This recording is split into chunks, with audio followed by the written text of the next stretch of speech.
That's Eric Morse, our outstanding partner from the Royal Canadian Military Institute. Captain Langley Hope, our Honorary Chair Emerita of the NATO Association of Canada. And I'm Robert Baines, President and CEO. Thank you so much for joining us tonight. The NATO Association requires a strong community. I'm so glad to see such a strong community on a dark and stormy night. I'm pleased to introduce you to Apostolos Tezos, one of our interns here at the NATO Association of Canada. The association only manages to be so strong because of a great group of volunteers who make it what it is. So Apostolos, thanks so much for helping put this together, and look forward to hearing about our guest, Marcus Kolga.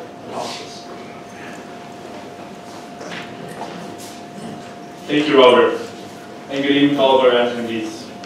The NATO Association of Canada is a non-for-profit organization that promotes the values of peace, prosperity, security, and the importance of NATO to all Canadians of all ages, from coast to coast. On behalf of the NATO Association of Canada, we welcome you to our event titled Disinformation, Navigate Deception, with our honorary guest speaker, Marcus Kolga. Marcus is an international award-winning documentary filmmaker, journalist, digital communication strategist, and a leading Canadian expert on Russian, Central, and Eastern European issues. Marcus Kolga is the founder and director of DisinfoWatch and a senior fellow at the Macdonald-Laurier and CDA institutes. As a regular commentator on international affairs and human rights in Canadian broadcasting media, his articles are published by the Globe and Mail, the Toronto Star, the National Post, Maclean's, the EU Observer, and many other international publications. Most recently, he was named to Toronto Life's top 50 most influential Torontonians list for his recent published study exposing the extent to which pro-Russian social media have weakened Canadian support for Ukraine with an insidious narrative that characterizes certain groups as Nazis. When Marcus is not dodging through death threats in the search of truth amid an ocean flood of lies, you can find him devoutly participating in educating Canadians like yourselves on the topic of disinformation, and we're honored to have him with us today. Please join me in welcoming Marcus.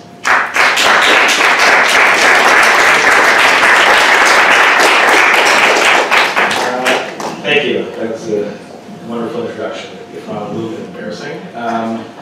It's great to see you all here today. Robert, thank you so much to you and to the association for inviting me here. And it's good to see Eric Morse here as well. I think this is before COVID that we saw each other at, and Christopher Freeland was speaking here with Bill Browder.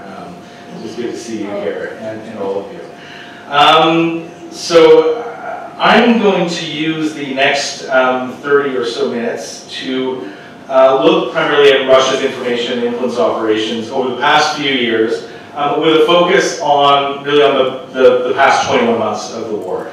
We're first going to take a look at how Moscow has historically used influence and information operations in Canada. Then we'll look at these narratives, how these narratives flow out of the Kremlin and into our living rooms, and the tactics used by the Kremlin to achieve that, including the army of influencers and enablers it uses to amplify propaganda and conspiracies. And finally, we'll look at some of the narratives that the Kremlin has been using to manipulate our collective understanding of Russia's war against Ukraine, and then the kinds of narratives it engages in to divide Canadians and other Western societies. Now, so a little bit of historical background. Some of you may already know something about this. I think that Eric probably does. But I still find it important to highlight the fact that Russia has been in the disinformation and influence operations game for a very, very long time. In fact, over 80 years. And we know this because in 1945, a Russian military intelligence cipher clerk stationed at the Soviet embassy in Ottawa, named Igor Buzenko, that's Mr. Buzenko there, he walked out of the embassy with a trove of sensitive Soviet government documents in hopes that somebody from the Canadian government would be interested in them. In his position as a cipher clerk, Buzenko was privy to top secret communications between the Soviet embassy and Moscow. And so during this time, he became aware of a Soviet influence operation in Canada, which included assets who were members of parliament, government officials, academia, journalists, the details of which were included in those documents that he passed along to the government. And so that intelligence that he provided to the federal government resulted in 21 arrests and 11 convictions. And most importantly, it brought Allied attention to the threat of Soviet espionage and influence operations in the Western world. And thanks to Guzenko, we know that Moscow took an early and very keen interest in targeting Canada with influence operations. Now, Guzenko himself explained why and what the Russians were interested in this 1966 CBC interview that we're going to watch in just a second. And I don't believe that the Kremlin's objectives have changed much today. Let's listen to Guzenko. So he's wearing that, I mean, unfortunate hood because the government and the CBC want to protect his identity. But there can't be that many people in Canada who can provide useful information to the Soviet government. What's the point of these companies? Well, it's influence. I would say useful information always useful. Technical analysis is useful. But most important is influence. These are being influence, political influence. To soften up attitudes. To soften up attitudes towards well, literally everything which will be useful from time to Soviet government. So as we see, Russian influence operations have been a core part of their foreign policy ever since the start of the Cold War. Even as the Cold War was winding down, Canada remained an important space for corrupt Russian officials and oligarchs. British author Catherine Belton has alleged that a Russian emigre living in Canada, Boris Berstein, was a former KGB officer recruited to transfer Communist Party and state wealth out of Russia on the eve of the Soviet collapse. His Canadian company, Civico, is alleged to be part of this scheme. Now, on the right is a disgraced former Russian senator, Vitaly Malkin, who was tasked by Vladimir Putin in 2012 to lead the Kremlin's campaign to lobby against Magnitsky human rights sanctions, both here in Canada and in the US. Malkin had tens of millions of dollars invested in Toronto real estate and tried to become a Canadian citizen for over 20 years, but he was rejected over and over again due to his alleged involvement in international crime. Other oligarchs that are close to Vladimir Putin, like Oleg Deripaska and Roman Abramovich, have in the past also invested billions in Canada. Abramovich is said to have played kingmaker. He played a kingmaker role for Vladimir Putin in the late 1990s, and his Avra Steel actually employs thousands of people in Saskatchewan, Alberta. That's Abramovich's Avra Steel. So Russian information warfare is really not a new phenomenon.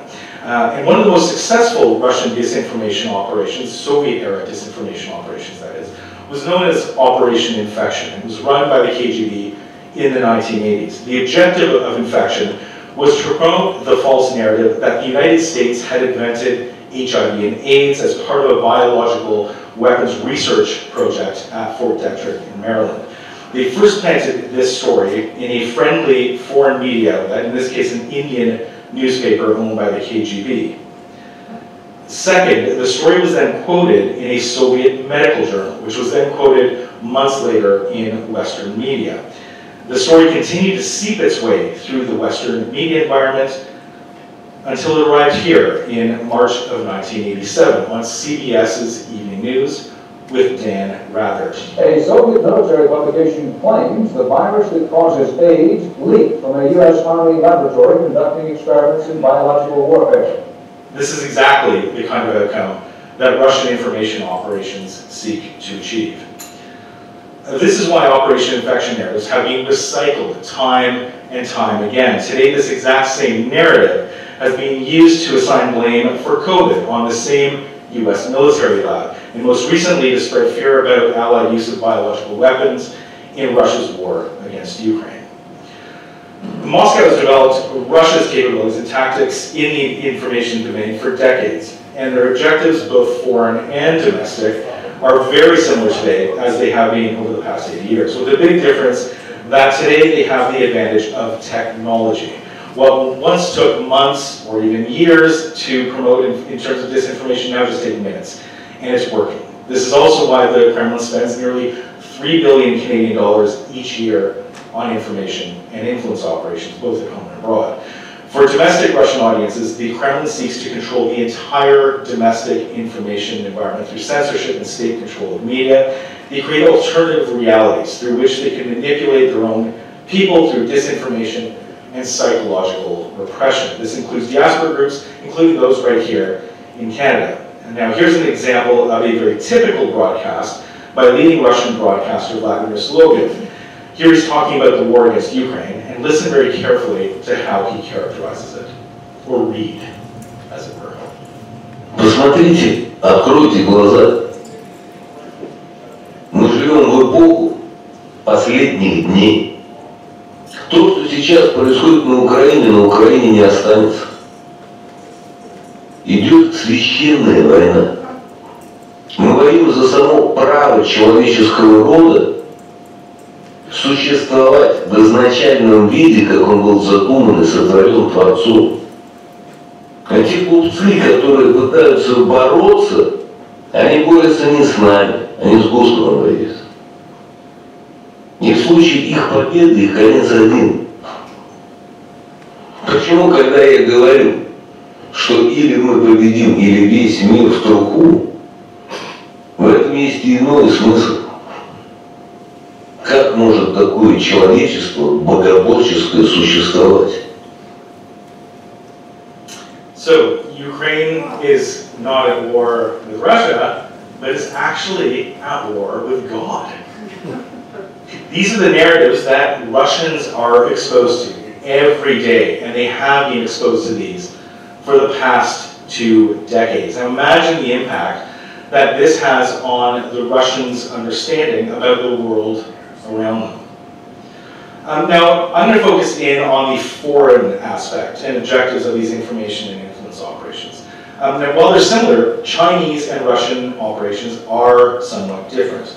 The PRC's primary objective is to aggressively glorify China and the Communist Party by promoting their strength and a perception of PRC dominance over the West, and of course the benevolence of the PRC towards the developing world. I characterize their narratives as being sort of blunt force and quite unsophisticated, making them almost completely undigestible to a Western audience.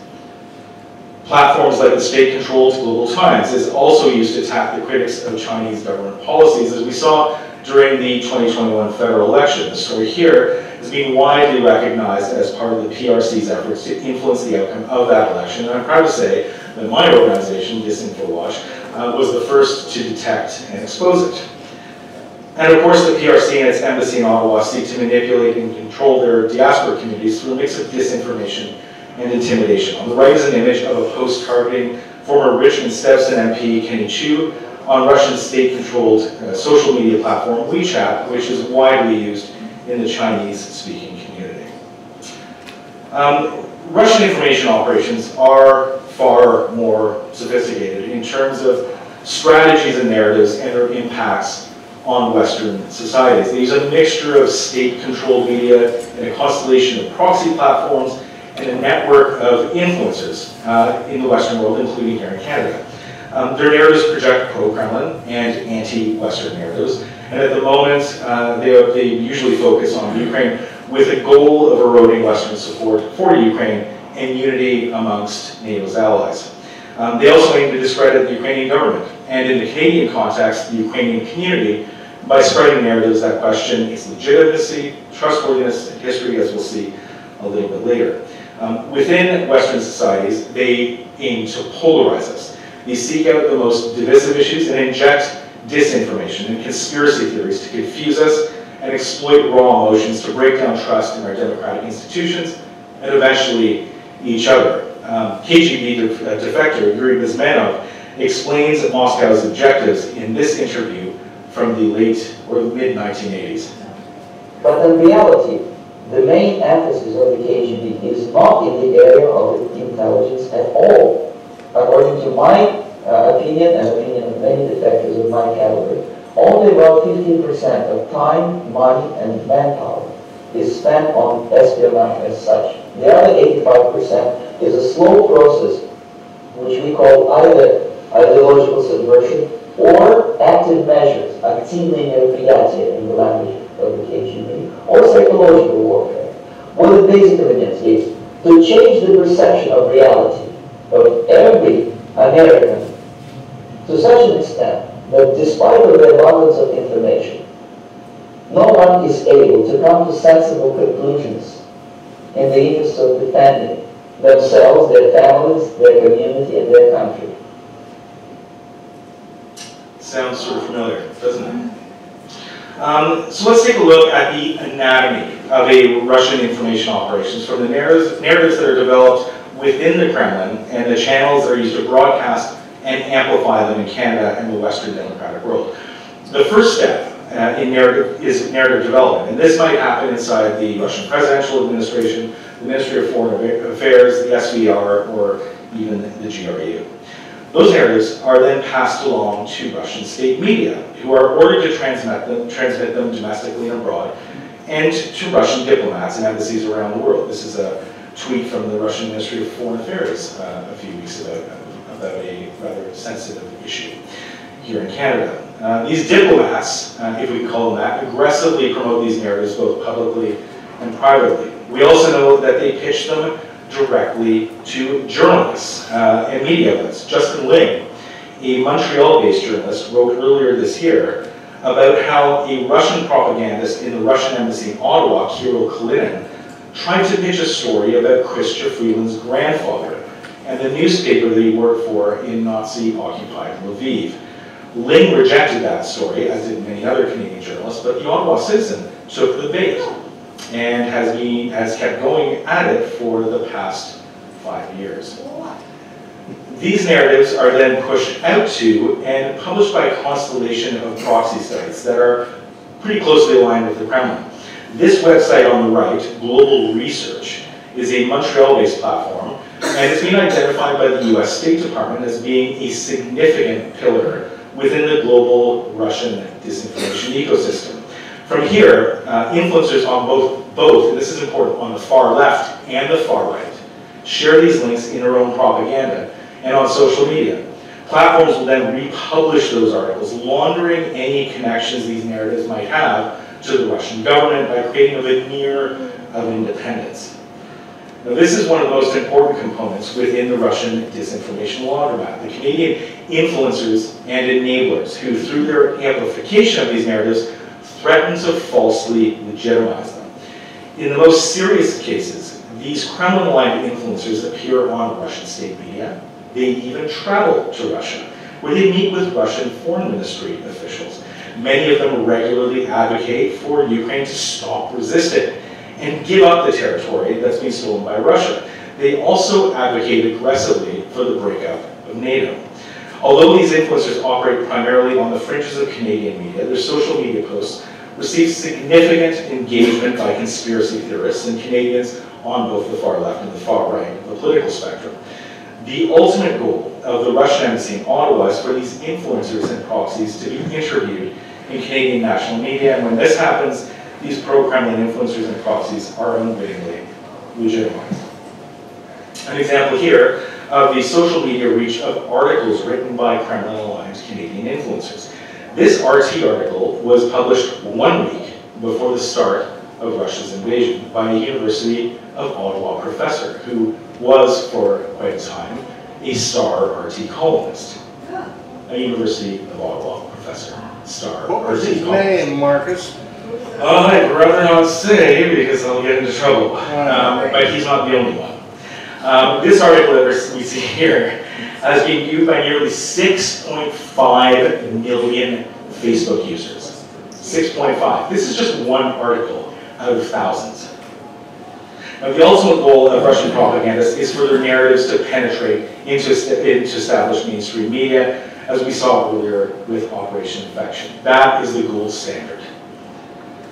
Now, here's a short animation that we created for DisinfoWatch about 6 months ago that looks at how a former Canadian diplomat might become an asset of the Russian government. Here's one way that a former official might collaborate with such a network. Let's make up a name, Artemis Anybody. Artemis Anybody used to be Canada's ambassador to Mordor, a country run by kleptocrats who engage in mass human rights abuses. after leaving his post in Mordor, Ambassador Anybody was offered a position on the board of a Mordor Trade Promotion Association and an advisory role on Mordor's state-run think tank. The former ambassador would appear as a Mordor expert in media without disclosing his connections with the regime. When he appears on national news, he plays down Mordor's human rights abuses, repression, and corruption, assuring Canadians that we can work together on issues of common concern like climate change in the Arctic if we just stop criticizing Mordor's mass human rights abuses. Canada, he argues, isn't perfect either.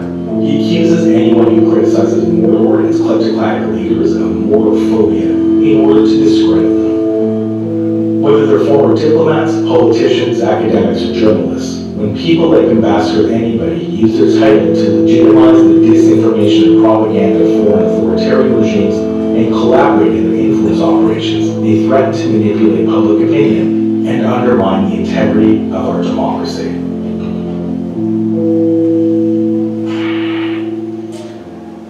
Artist Anybody has accused me of Mordorphobia as well. So, now, if you can believe it, I still get asked whether Canada is a target of Russian influence and information operations, and the answer is obviously yes.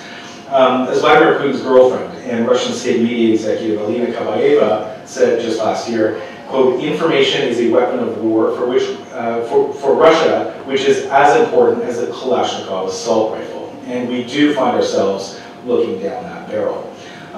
In 2021, at DisinfoWatch, we looked into the Canadian content of 69 Twitter accounts that were removed by the company due to their connections to the Russian government, including Yevgeny Prigozhin's Internet Research Agency. These tweets were posted between around 2008 and 2020. But within the tens of thousands of deleted tweets, we found that issues of Canadian interest were targeted in 6,365 of them. Among them were several hundred that directly focused on Canadian government officials, including Prime Minister Harper, which is important, Prime Minister Trudeau, so they don't care about political parties so much, and then, of course, then Foreign Minister Chrystia Freeland.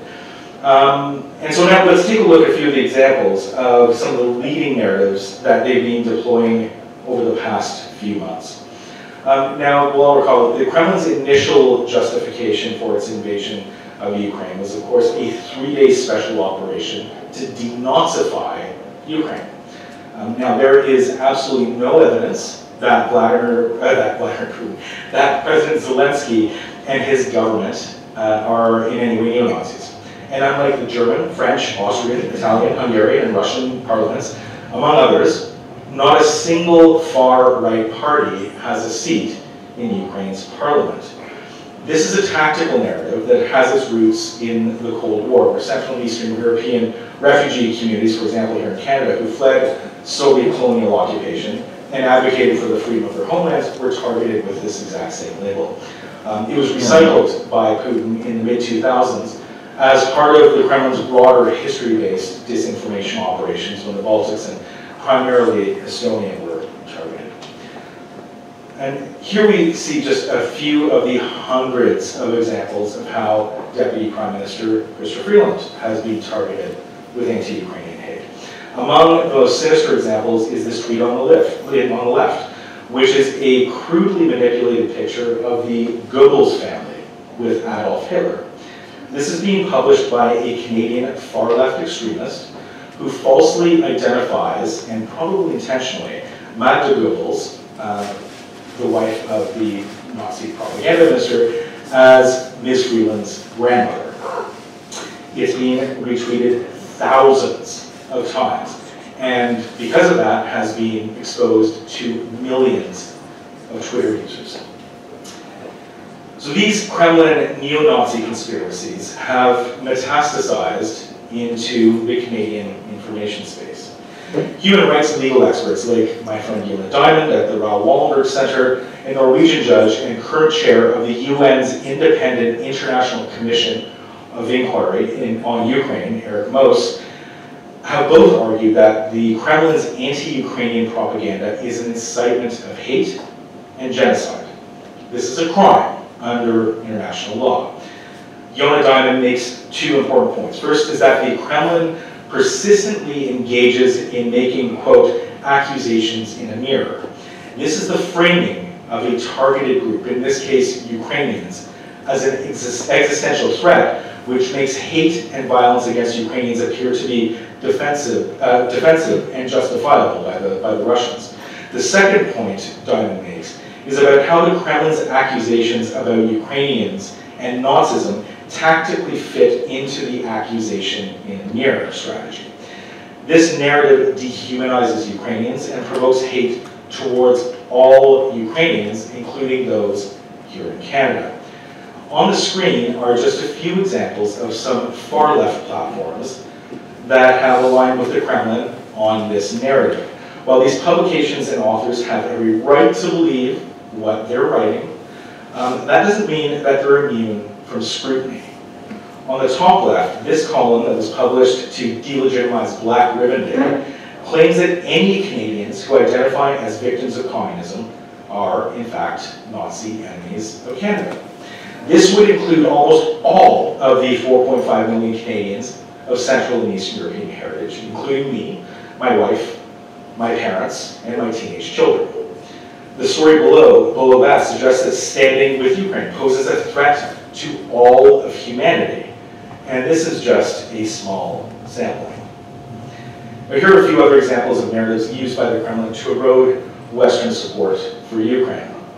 Threats of military escalation, nuclear war, are regular go-tos for Kremlin propagandists. They're intended in part to suppress our response to Russian aggression, and they've repeatedly deployed this narrative since Russia's 2008 invasion of Georgia.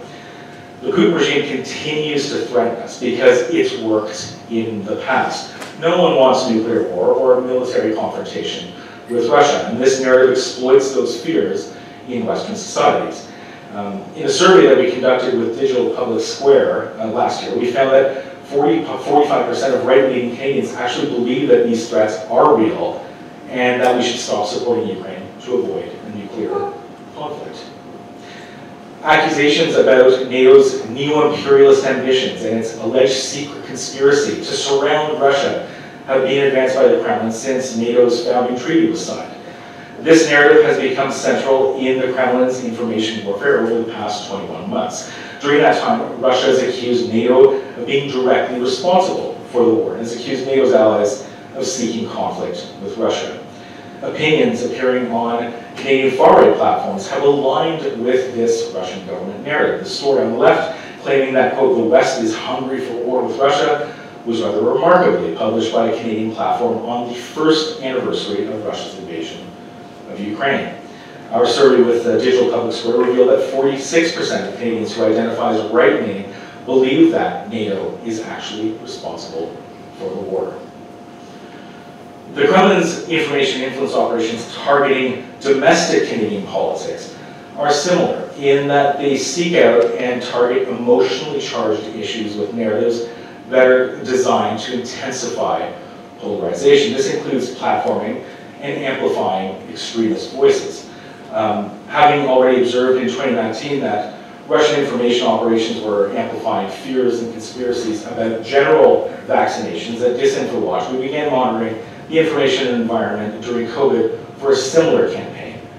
We observed that Russian state media and its proxies were flooding our information environment with anti-vaccination and anti-lockdown narratives. Russian state media provided international platforms for anti-lockdown leaders, like this former Ontario member of the provincial parliament. Activists who are interviewed by RT, or were interviewed by RT, use their appearances to normalize their positions by promoting these clips of their own social media accounts and other platforms.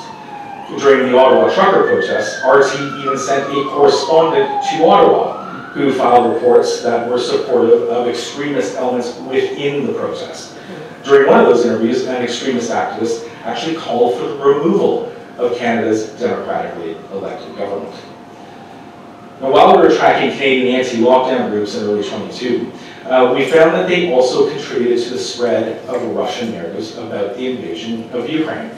In late February, we witnessed how the social media posts of some prominent Canadian anti-lockdown groups shifted on the eve of the Russian invasion. This group, The Line Canada, was an early organizer of anti-vaccination and anti-mask protests in 2020.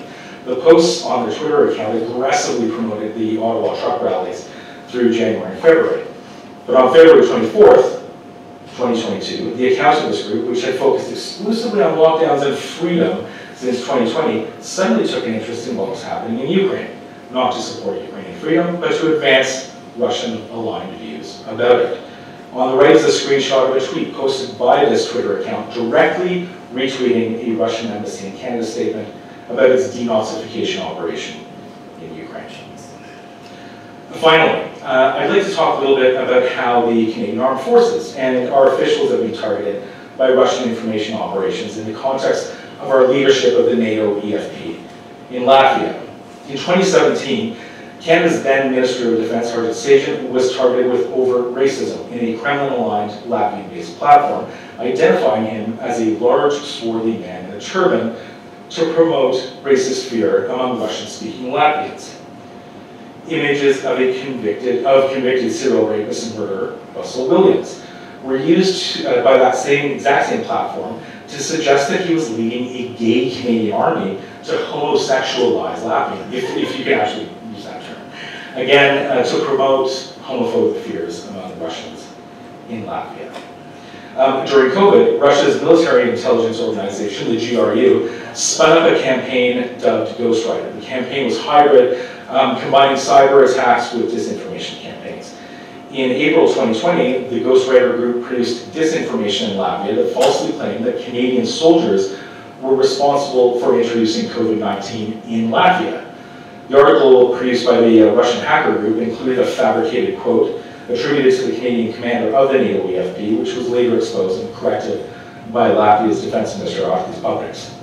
Such narratives are designed to stoke fear and anger towards Canadian and allied NATO troops serving the Baltic states, and to help the Kremlin achieve the objective of eroding alliance cohesion.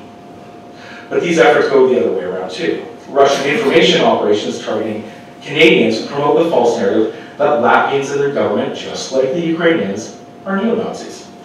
This is intended to provoke fear and anger using, again, the Nazi term, and to make us question the decision of our government and ask the question, why are Canadian troops protecting a nation full of Nazis? Of course, Latvia is not a country run or controlled by any Nazis. Its last president, Egils Levis, was Jewish, and its current president, Edgars Rinkēvičs, is openly gay. Sadly, some Canadian journalists have unwittingly or otherwise repeated this narrative on domestic Canadian platforms, some of which cater to members of our armed forces. Now, I would love nothing more than to end this presentation on a positive note. And I do have something positive to say, and since 2019, the Canadian government has made significant progress in acknowledging this threat and developing mechanisms to defend our democracy against it. This includes funding for academic research and the setting up of institutions like the Rapid Response Mechanism inside Global Affairs, which monitors foreign disinformation and shares that data with our allies. While we are making some progress, we have to recognize that this threat is persistent and it's growing. We need to start enforcing sanctions on Russian media outlets and think tanks.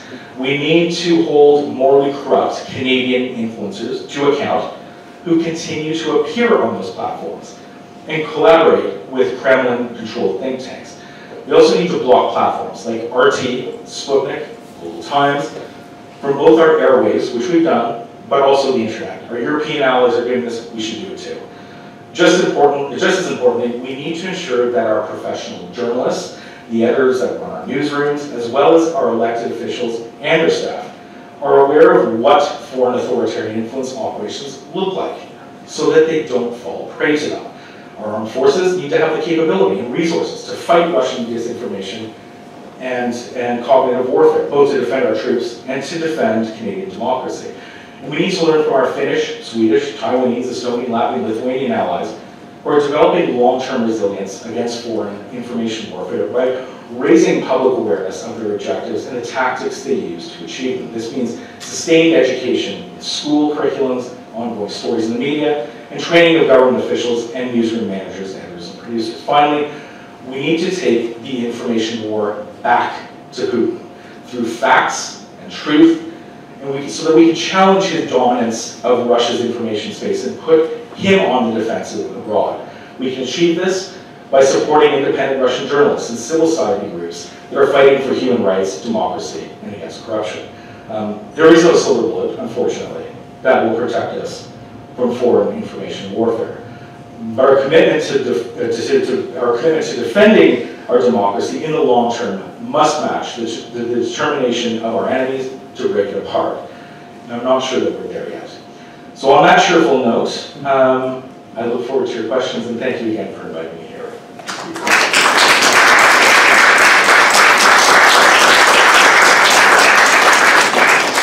Sure, Marcus, you can administer your own questions, but I'd be interested to know, you just mentioned Taiwan at the end there. They clearly have been dealing with their own disinformation from the People's Republic of China, and I'd be interested, I know you can't do everything, but have you tried to glean a few things that they've been able to learn and manage their democracy with a constant onslaught? Yeah, it really is a constant onslaught in Taiwan. I was lucky enough to visit Taiwan just before COVID, in fact months before the lockdown. And I got to meet their digital minister, Audrey Tang, who sort of described what Taiwan does with the information warfare that they're facing from China. And they created a pretty, I think, effective system in dealing with this. So it's a whole society approach that they take. Of course, their education system, it's in their curriculums to help build resilience amongst future Taiwanese citizens. But with the system that they have right now, the government is working with civil society. So there are civil society groups like Doublethink, which is a well-known Taiwanese think tank that monitors the Taiwanese information space. They monitor for disinformation. They work with other organizations, so you might have tips from people on Taiwanese social media who will send that information to Doublethink when they think that they've seen some sort of Chinese disinformation. And Doublethink then analyzes it, sends it off to the government. And say it's the Minister of Finance that's being targeted by that, they will send that to the Minister of Finance, and the Minister of Finance staff is tasked with creating a counter-narrative within 2 hours. And they do this not just by throwing out facts, but by throwing out memes, trying to use humor to counter these information attacks that are coming at them. And apparently they've got it down to a very fine art. They're able to do this in about 60 minutes. So Taiwan, yeah, there's a lot that we can learn from them. We're way behind them, but then again, Taiwan's been facing this threat for a number of years, and the threat is really quite huge when it comes to Taiwan. Eric. Oddly enough, I come here from an event at the Monk Center earlier today about how do you do diplomacy with autocrats. And I found it, this isn't a question, I found it by turns jejune and naive, because they thought you could do diplomacy with autocrats, except for the one lady from Brookings Institute who did not think you could do diplomacy with autocrats. For one thing, you have to define autocrat as the head of a state, not Hamas. And the other thing is that I'm not sure we've ever come across a template that will work better for us than the template of the 1930s. For 6 years, you attempt to negotiate.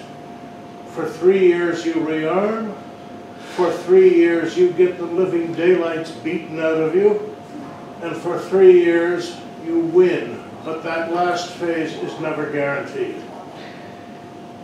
Yeah, that's a great point. I mean, my experience as an Estonian is that we were talking about the threat that Vladimir Putin posed to the Western world, certainly the Baltic region already in 2000 when he became president. We saw, I think a lot of us saw who he was.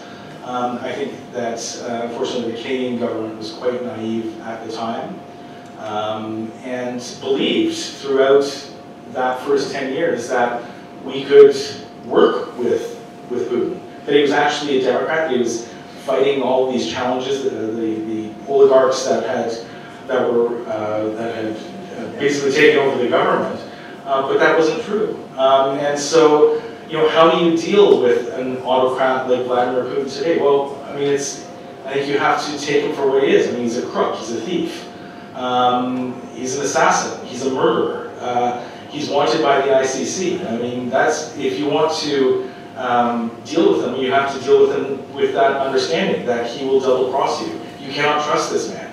And I don't think that you can trust other autocrats because they're all very much the same milk.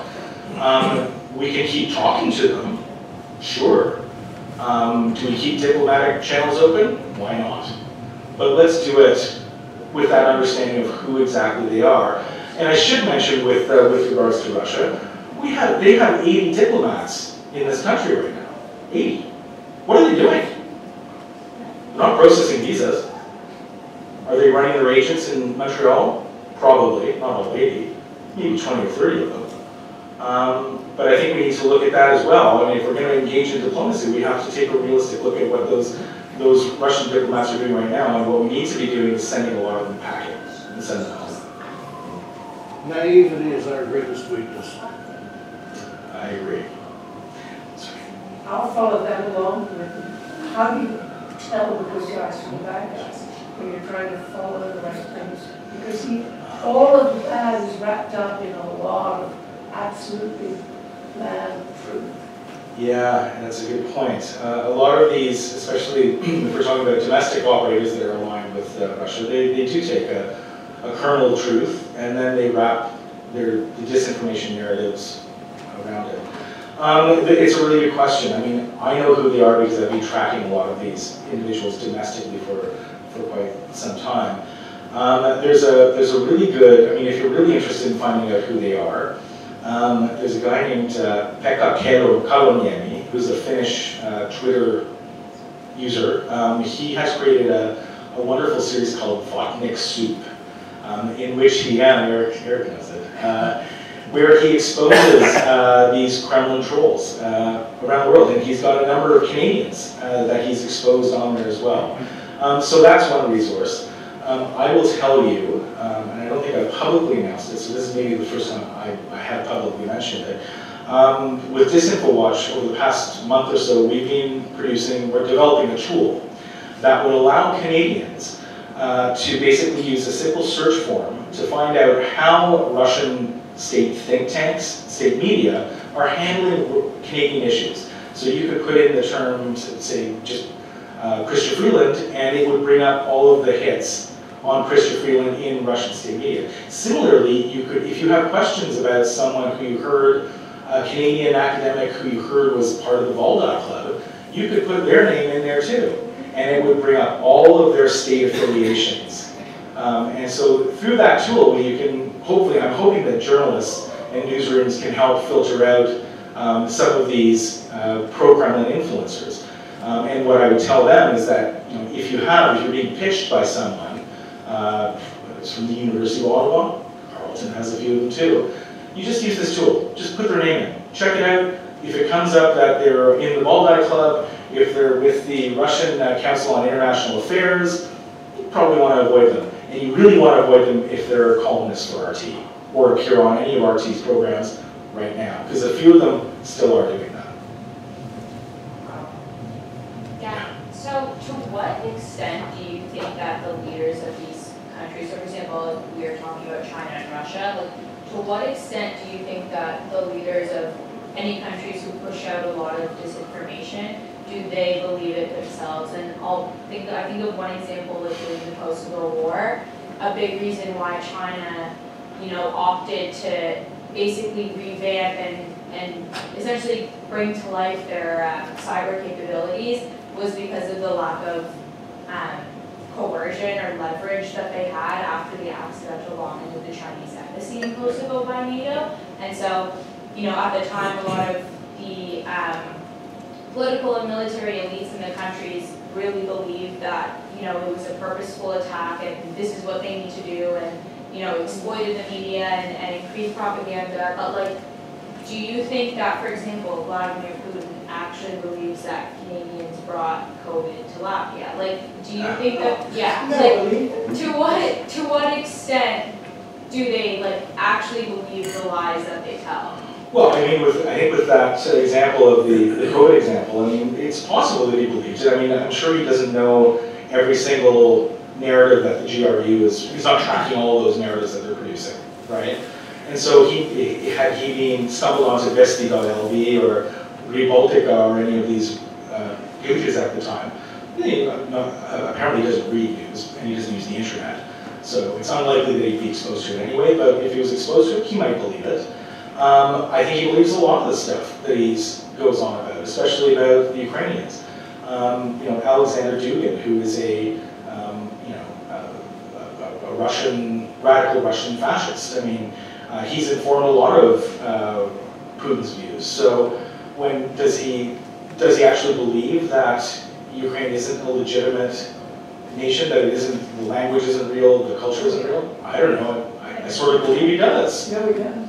Yeah. So is that that's just what he believes. So yeah, I think he believes a lot of the disinformation that he promotes. Maybe not about his critics and such, but I mean, Russia's been engaging in this sort of warfare for a very long time, as I mentioned, and certainly when it comes to critics of the regime.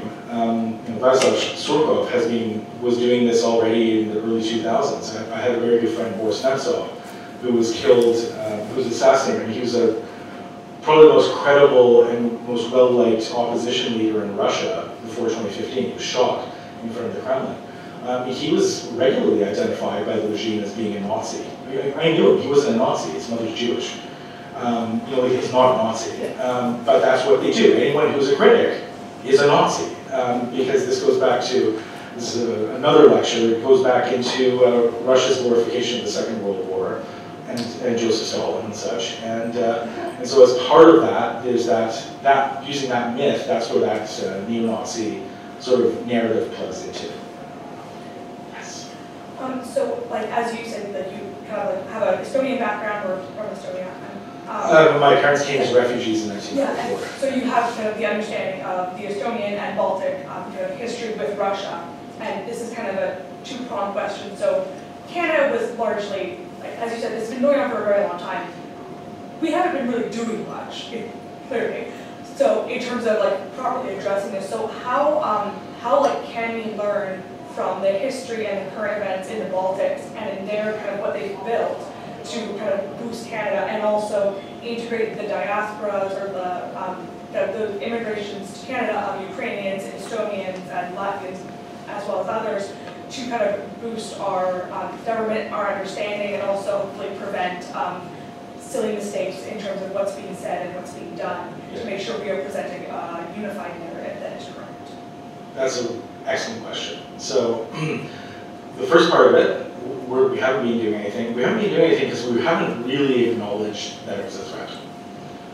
There were a few of us who were talking about this in 2007, 2008 as being a threat to regional democracies in the Baltic states. And we saw this coming to Canada already in 2010, way before anybody thought it was cool to be critical of Putin.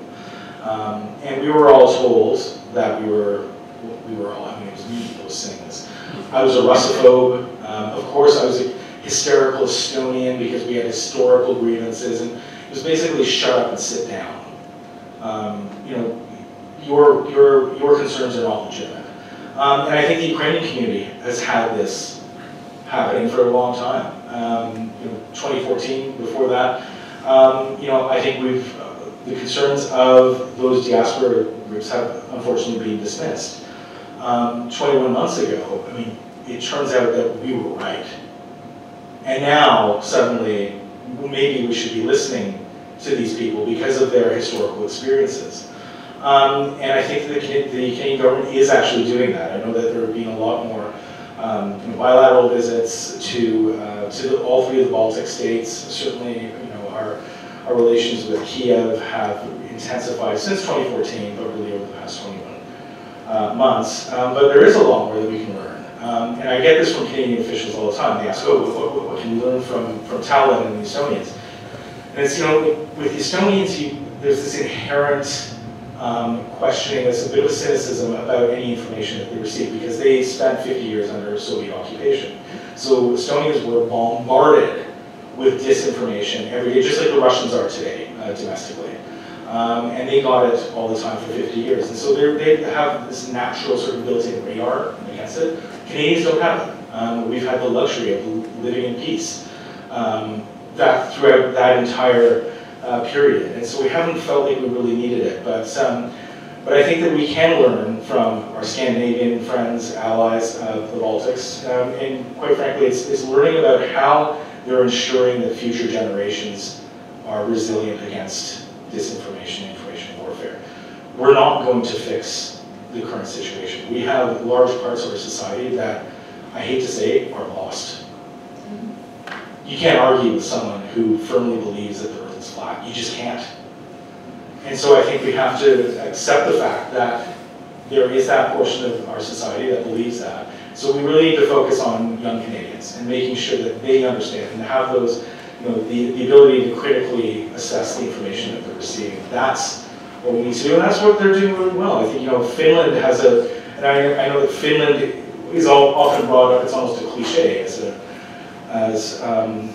with regards to how they responded to this, and they're doing a great job. What they do is they basically inject media literacy into every single course in every single year of schooling. It's not just a one day of media literacy or one course or one class. It's built into every single subject, and it continues going until they graduate from school. And that's what we need to do. In Canada, it's going to be a heck of a lot more difficult because you have a province like Alberta.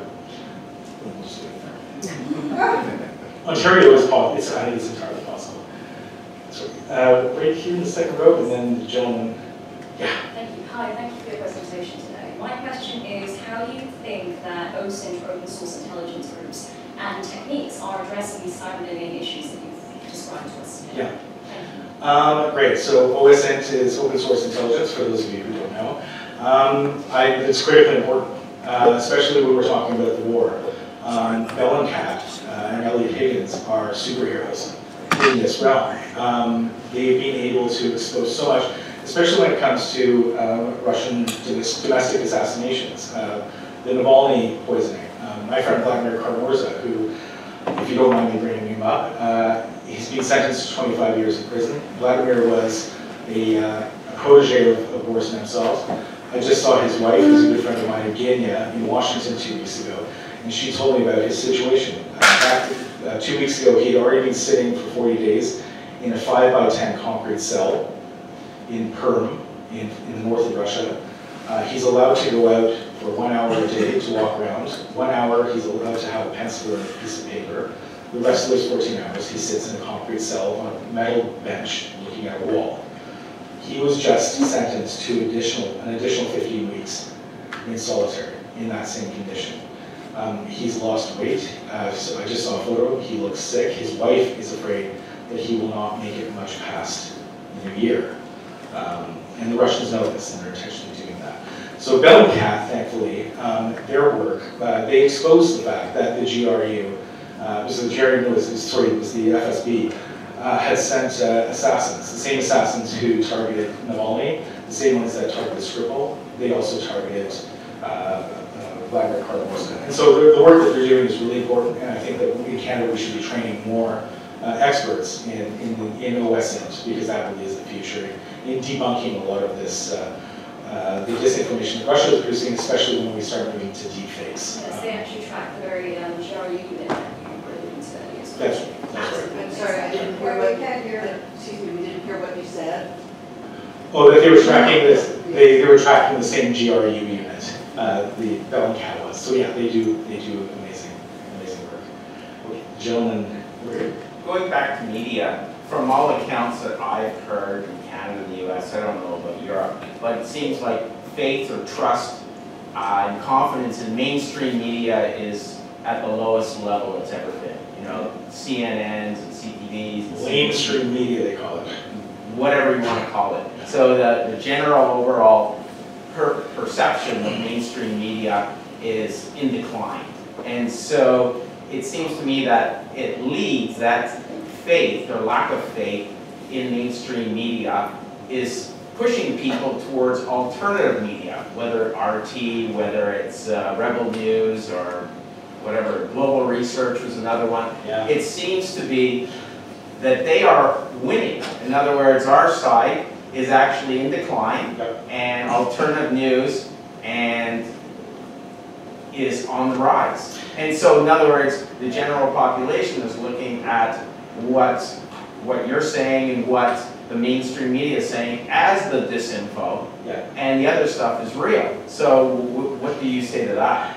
Oh, I think that's at the core of the problem here in Canada. You're absolutely right. I mean, I have one theory about this. I mean, I'm a guy that spends $70 on a newspaper subscription. So I get my Globe delivered to me every morning because I like that tactile sensation of flipping pages while I'm drinking my coffee. I'm totally old-fashioned in that regard, but most Canadians aren't going to pay that, quite frankly. Good information, good news costs money today. And I think that, and this is again my theory, I don't have any numbers to back this up, but I think that a lot of Canadians who don't see a value in professional journalism aren't going to pay that, and that's where you have these grifters coming in. You mentioned a platform, Rebel News, and something like that. Yeah, that was one of the ones. Yeah, there are a few others where they don't charge the subscription, and you can donate to them, but that news is free. And so these guys survive on clicks, and when you're surviving on clicks, the more emotionally charged those headlines are, the more bullshit you post, the more clicks you're going to get. And so it's this sort of vicious cycle. And I think that's, a lot of people say, oh, professional journalism is in decline. It's not really. I mean, we have really great journalists in this country, great professional journalists. But it's making their work accessible and available to all Canadians. How do we do that? How do we make sure that the Globe and Mail, the Star, whichever outlet, even the Sun, the Post, how do they survive? How do they continue surviving? How do they pay their journalists? And how do we get that information, the good journalism, out to Canadians? I think that's one of the pieces of the puzzle that we need to solve. That quality journalism getting to Canadians, that's the key. Okay, that's great. Yeah, so from an investment perspective, global investment perspective, we're considering a lot of geopolitics in our broader investment strategy. How would you be able to convince someone to really consider geopolitics and understanding some of the dynamics that happen in this day and age? I'm sure that investors are thinking about it to a certain degree. If we're talking about, I was just in Tallinn, in Estonia last week, and this actually came up over a dinner I had with some senior officials at the foreign ministry. So there's obviously a concern throughout Central and Eastern Europe about, investors being concerned about putting money into those countries, given the geopolitical situation, the war. How do you convince a Canadian investor that putting money into Estonia is going to be safe? Canada, actually, there was a large investor, I think one of the largest investors in Estonian history, was a Canadian company that just invested in a magnet producing factory, mine and such. But the question was, how do you get more of that? And I think it's NATO. NATO's the key. The fact that NATO is in all of those countries and is securing them. I think that message, that's one of the messages that NATO really should be getting out, and I don't think it is. But it's an important one for all of those countries. And I think it opens new doors for investors here in Canada as well. Having that reassurance that NATO is protecting not just those countries, but investments in those countries as well. So I think if we're talking certainly about NATO, that's one angle that we should all be thinking about. Any more questions? All right. Well, I'm sure. Actually, I do have a question.